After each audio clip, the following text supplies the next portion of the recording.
Ser motorista de ônibus não é só dirigir um veículo grande pelas ruas da cidade. É carregar vidas. É ser o primeiro bom dia de muita gente. O responsável por levar pais ao trabalho, filhos à escola, avós ao médico, sonhos aos seus destinos.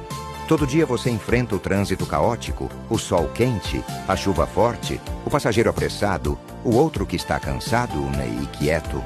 E mesmo assim, mantenha a calma, a atenção, o cuidado. Porque você sabe, um segundo de distração pode mudar tudo. Sua responsabilidade é imensa e você a cumpre com coragem e paciência que poucos reconhecem. Pense nisso.